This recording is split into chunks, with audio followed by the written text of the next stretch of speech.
Acordou e sentiu uma sensação estranha, um formigamento dentro do corpo.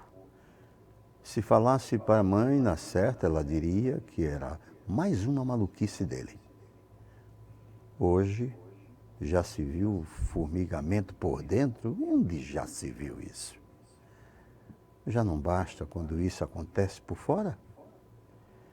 A gente esperando alguns momentos, um lugar atingido sem poder ser tocado, senão uma mistura de risos e gastura toma conta. Graça é quando acontece numa das pernas. A pessoa tem que andar feito saci, dividida entre as cócegas e o atender a alguma precisão. Isso aqui é um trecho pequeno, arabinho, né? Que está no livro Dentro da Casca, do escritor, meu amigo, poeta maravilhoso, de lá de Sergipe, mas alagoano aí de coração, Jeová Santana. Gritar, muito obrigado, querido, pela sua presença aqui no programa. Os parabéns, atrasado, porque foi sábado seu aniversário. Como a gente estava conversando, você nasceu no dia muito significativo, uma data, né? Porque aí fica entre o dia do professor, que você é professor, isso, e o dia do poeta. E hoje é aniversário do Vinícius de Moraes. Então, com essa entrada aí, apresento o meu queridíssimo amigo Jeová. Bom dia, Chico. Muito obrigado pelo segundo convite, pela segunda vez aqui no seu programa. E você colocou bem, né? É uma espécie de privilégio estar situado entre duas datas que movem a minha existência, né? A condição de professor, da qual eu extraio o pão de cada dia, né? E a literatura, que é representada pelo Dia do Poeta amanhã. E foi uma coincidência muito feliz, né? Essas duas atividades fazerem parte da minha existência, e apesar de todos os percalços que ambas trazem, eu posso dizer que estou muito feliz com o que eu alcancei com as duas até o presente momento. E nos presenteando com a sua obra maravilhosa, né? Isso aqui já é uma reedição? Você sabe que no Brasil quem escreve tem algumas coisas que ficam sendo projetadas como realização, né? Uma delas é ter um livro traduzido, né?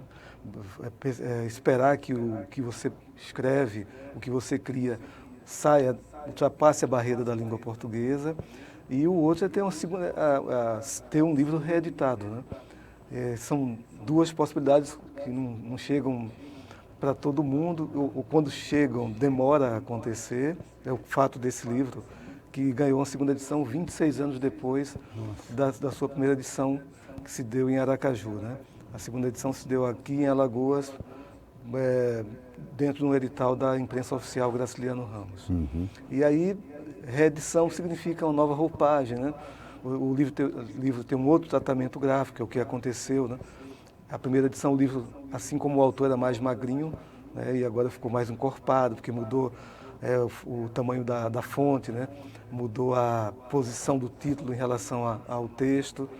E estava tudo pronto para o relançamento, mas aí, infelizmente, veio esse momento doloroso pelo qual passamos, e esse projeto, como eu tenho dito costumeiramente, quando o mundo voltar a existir, a gente vai pensar aí no relançamento. É bom, quando o mundo voltar a existir. Mas dentro do livro, você colocou coisas novas ou permanece no mesmo? Tem tudo igual, só a gente atualizou a questão ortográfica, né? Cuidou da revisão, mas são os mesmos 18 exercícios, como eu coloquei na introdução, né? Mudou a orelha, virou prefácio, né? Também escrevi uma pequena introdução situando esse fato, né, da primeira edição e da segunda, mas são os mesmos contos com os quais eu estreei território desafiador chamado literatura, né? Sim. E comecei com a ficção e não com a poesia, que eu já trabalhava muito antes, né, da ficção. Uhum. A poesia e a prosa para você, como você conceitua as duas? Boa pergunta. Quando eu comecei a escrever contos, parecia ser fácil, assim, porque como eu já lidava com a poesia, então pareceria ser fácil levar a poesia para a prosa. E que pode virar um risco também, né? Você simplesmente poetizar a prosa. Mas uma vez um leitor me disse, quando lia os contos, via como conto, como ficção. O poeta ficava de lado, né? Mesmo que de vez em quando a poesia se inserisse na prosa. Então essa opinião foi muito significativa para mim, porque é um outro gênero, né? É uma outra perspectiva, e o fato de lidar com a palavra te dá uma vantagem, mas o conto é outra instância, né? Você tem que criar um conflito, né, em poucas páginas, para ser resolvido ou não ao final da narração, né? Então, o que o conto leva da poesia, quer dizer, antes, pensando na forma do poema, né, é a concisão, né? Que a poesia é considerada a mais radical das linguagens porque é a arte de dizer muito com pouco, né? Você escreve 14 versos dentro de um soneto e esses 14 versos atravessam o tempo, como O Amor é Fogo, que arde sem se ver, do Camões, né? E essa concisão vai estar presente, porque o conto é como se fosse um romance em miniatura, né? E o narrador tem pouco tempo e pouco espaço para apresentar o drama, o conflito, para ser resolvido ao final. Mas eu fiquei só nessas duas. Quando alguém me perguntava, e o romance? Eu falava, só depois dos 50. Ou seja, eu estou já saindo dos 50 e o romance não veio porque eu acho outro gênero muito desafiador e eu acho que não tenho fôlego. Meu fôlego é bastante curto, né? Então, como ele é curto, dá para resolver no conto e na poesia. Que a literatura é uma arte fantástica, ela traz possibilidades imensas para as outras artes, né? Para o teatro, para o cinema. Pelo menos eu participei de alguns filmes que foram adaptações de obras literárias. Memórias do Castro, do Nelson Pereira, Sim, que foi sim. do Graciliano. E tantos outros, são muitos. A Memorial de Maria Moura, da Raquel. E Deus é Brasileiro, Sim. que foi baseado no conto do João Baldo. João Paulo Ribeiro, isso. É o santo que não acreditava em Deus, uma coisa assim. E eu estava lendo aqui e vendo a imensa possibilidade de imagens que existe. Quer dizer, pode pegar esse conto e transformá-lo num filme ou num espetáculo de teatro, né?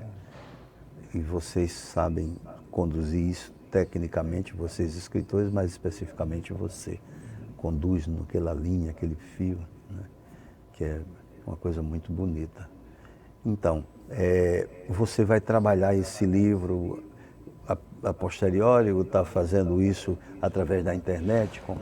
Eu tenho mandado para alguns contatos, né, leitores, e alguns escritores, inclusive, e estou nessa expectativa das coisas voltarem ao normal para que eu possa reapresentar, porque a ideia era lançar em Aracaju também, onde ele foi produzido, né, e lançado aqui.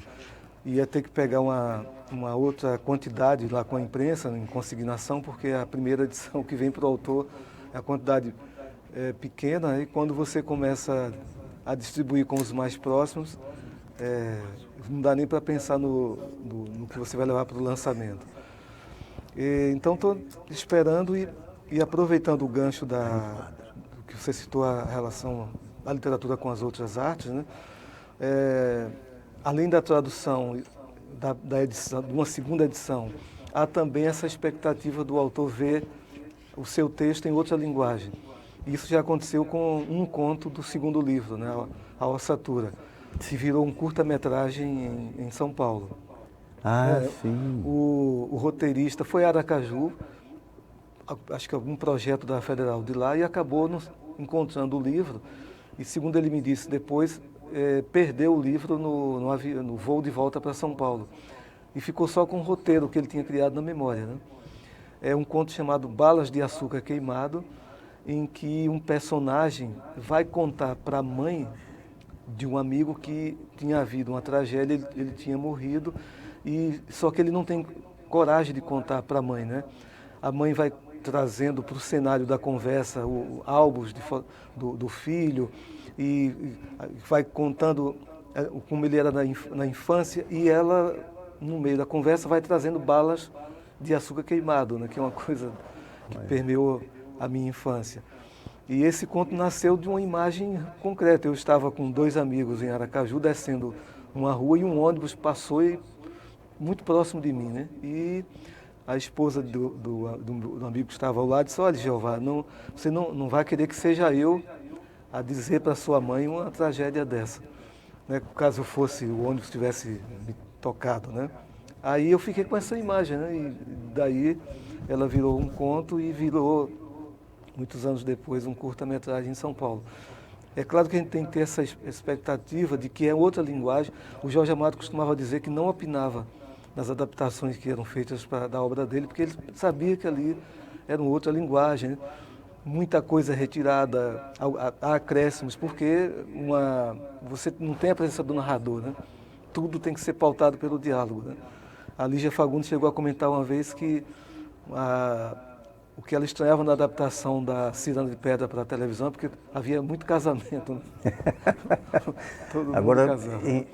quem quiser assistir esse trabalho, encontra no YouTube? Encontra no YouTube, né? É uma produtora lá de São Paulo, dá para encontrar no YouTube, dá sim. Como o nome? Balas de Açúcar Queimado. Balas de Açúcar Queimado. Aí chegou lá no YouTube e botou Balas de Açúcar Queimado, curta-metragem. Já autor Jeová Santana. Correto.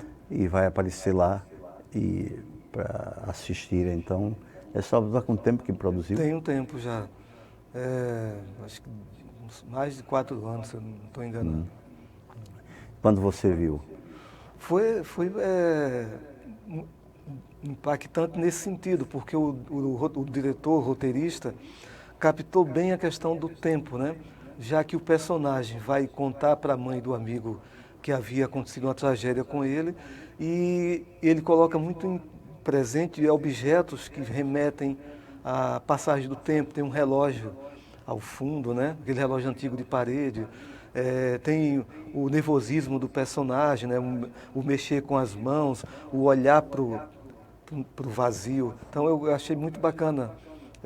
E o conto é muito pautado pelo diálogo, né? Então você suprimir, manter o diálogo e ao mesmo tempo colocar a narração oculta, né? Porque ali tem um tempo. O tempo vai passando e o personagem não consegue dizer o que havia acontecido com o amigo, né? Que ele foi contar para a mãe. Então essa transposição ficou muito, muito bem resolvida, assim, do meu ponto de vista. Depois eu queria que você falasse sobre a sua obra, tanto na poesia, como, enfim, você trouxe alguns livros aí, e a gente vai tratar disso lá no próximo bloco. Já já a gente retorna com o programa Café com Poesia, conversando com o escritor, meu amigo, poeta e professor Jeová Santana, já já.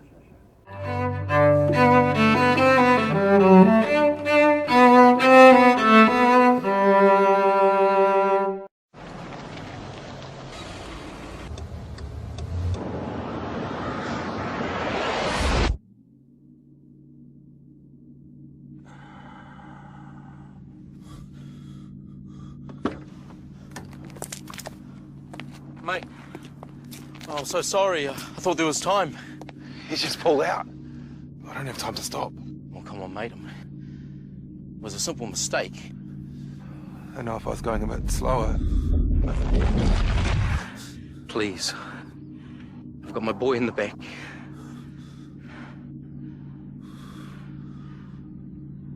I'm going too fast. I'm sorry.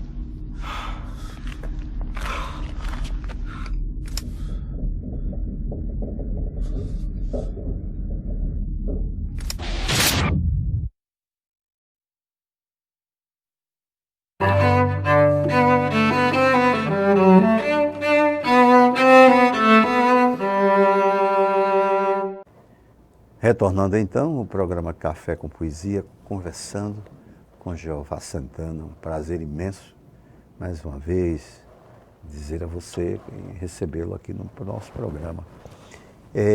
Então, Jeová, você tem uma obra,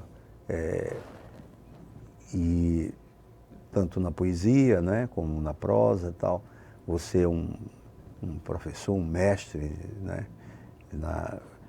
professor de literatura. Qual é especificamente a disciplina que você...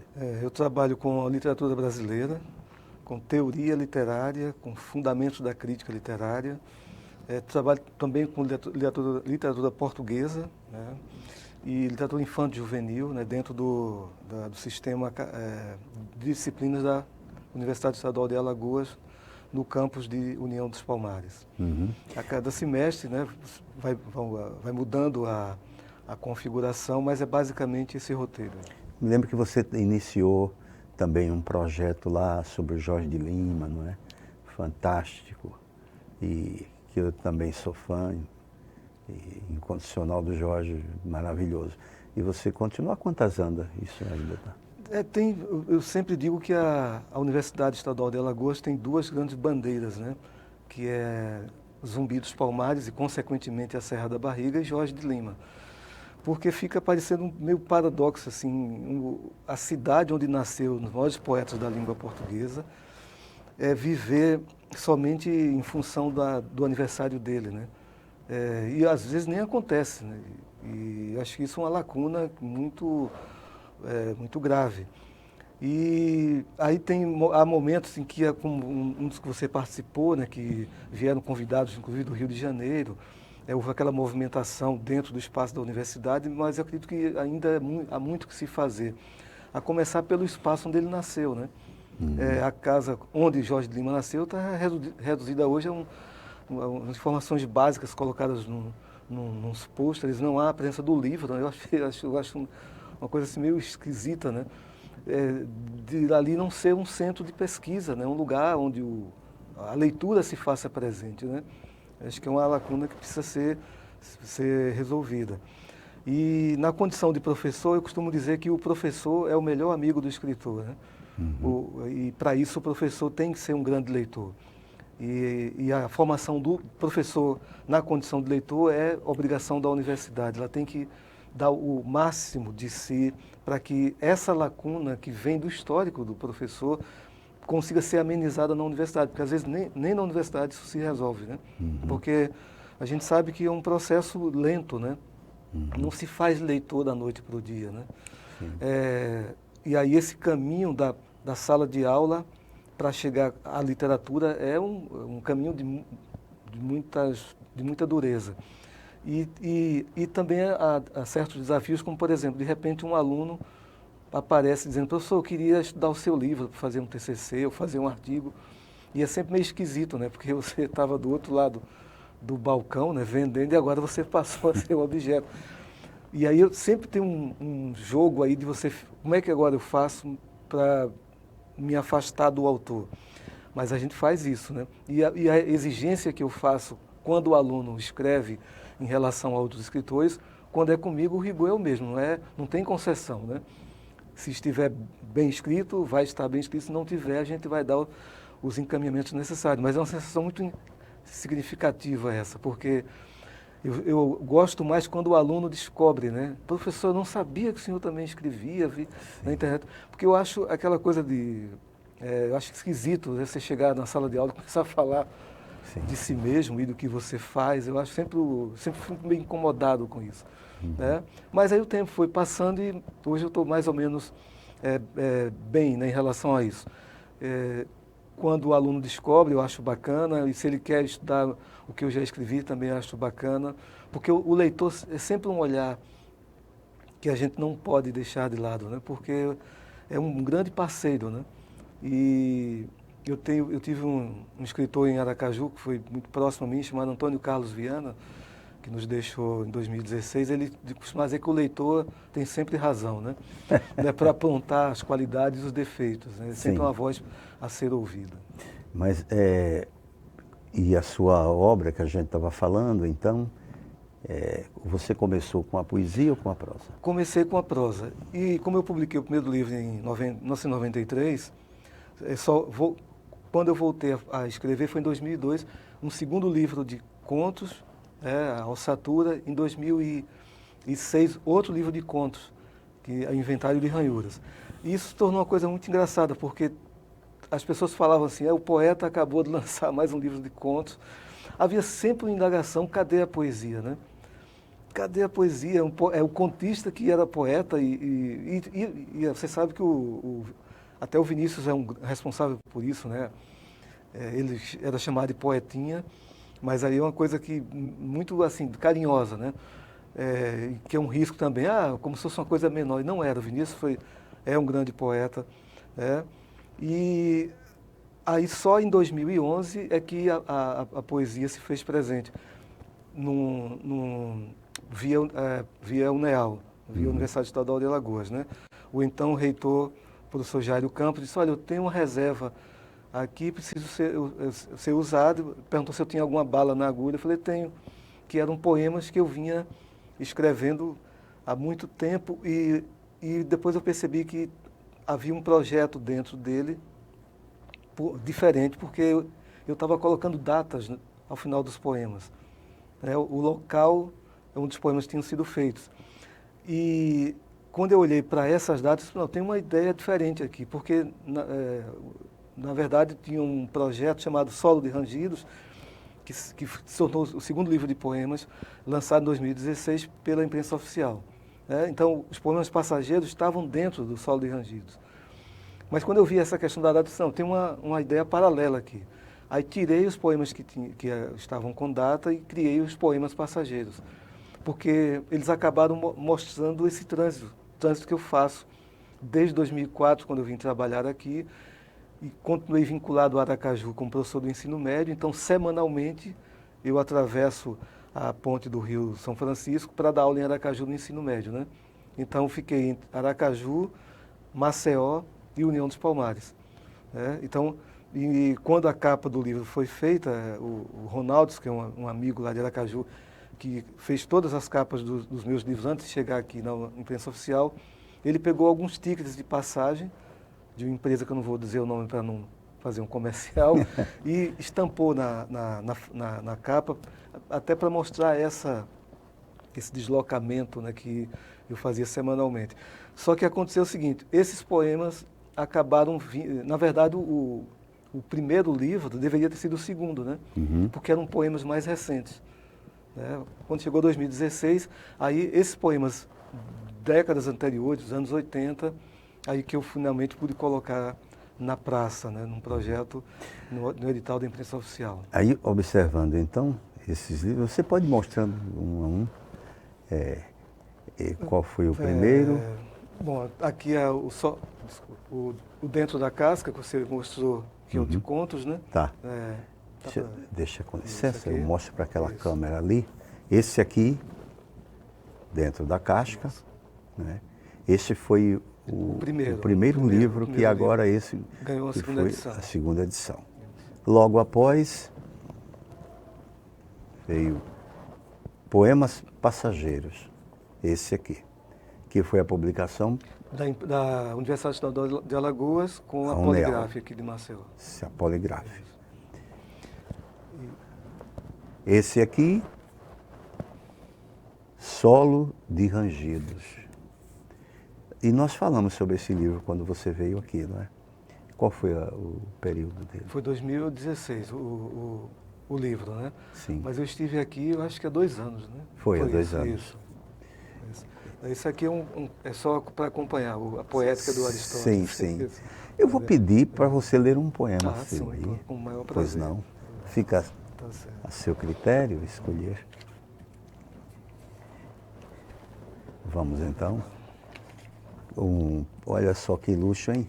Ter o autor interpretando o seu poema, mas e com café com poesia. Café com poesia, né?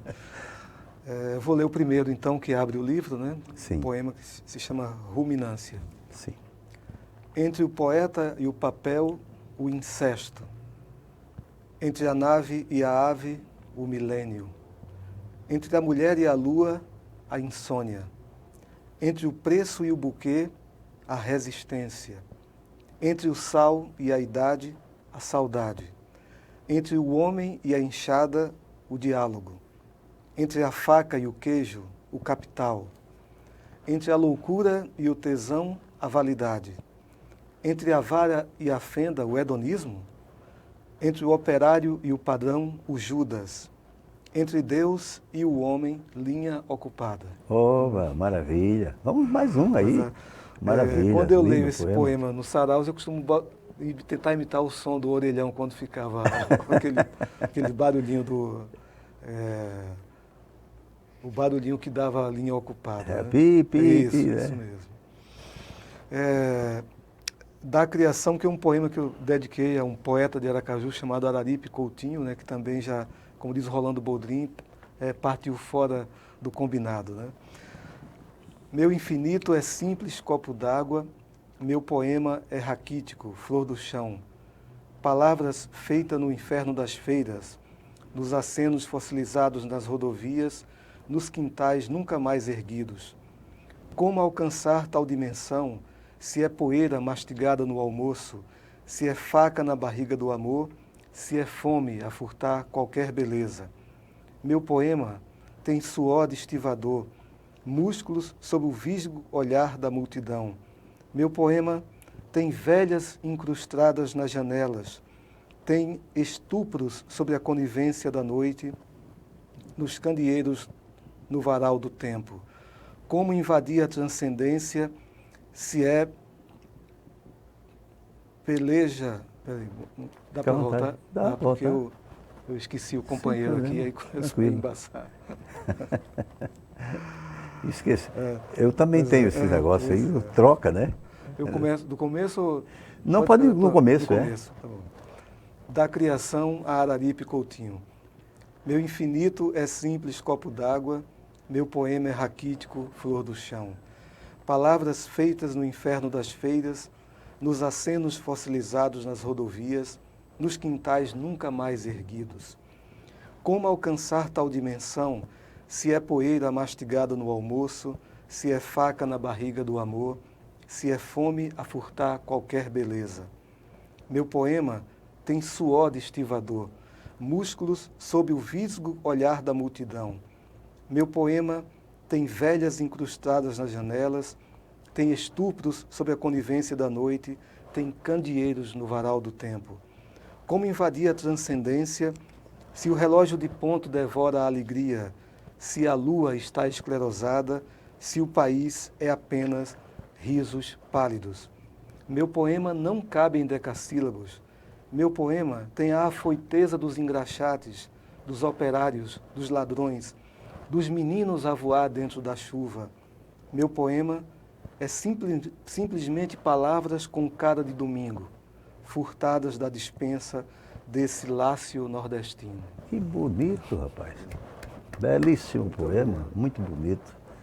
Você vê a gente conversando sobre literatura, sobre o seu trabalho, sobre a sua obra, tanto na prosa como na poesia. E aí o tempo foi embora. O tempo não para, né? Como dizia o Cazuza. E aí eu tenho que te agradecer, e os telespectadores também. Parabéns pelo conjunto, pela sua obra. Pessoa maravilhosa que você é. E agora no Casa Nova. Casa Nova, estreamos sábado, né? Foram duas mudanças, a mudança de idade e a mudança de casa. E vai retornar aqui outras vezes. Sim, com certeza. A gente encerra o programa com esse belíssimo poema que você interpretou e mandando aqui o saudoso abraço para o poetinha Vinícius de Moraes. Isso, grande Vinícius, referência fundamental para todos nós, né? Eu fiz um ensaio que vai ser publicado na revista da Academia Brasileira de Letras, comentando os 80 anos do soneto de fidelidade, né? Maravilha. O soneto com o qual o Vinícius nos redimiu da grande angústia, que é o que é que deve contar numa relação, né? O tempo cronológico, né? Um casamento de 30 anos, ou uma relação que durou um carnaval de Olinda e o cara não esqueceu nunca. Pois é. Queridíssimo, muito obrigado. Muito obrigado, Chico, pelo convite, estou à sua disposição. Muito obrigado. Só engrandeceu o nosso programa, a sua presença. E até então, o nosso próximo encontro.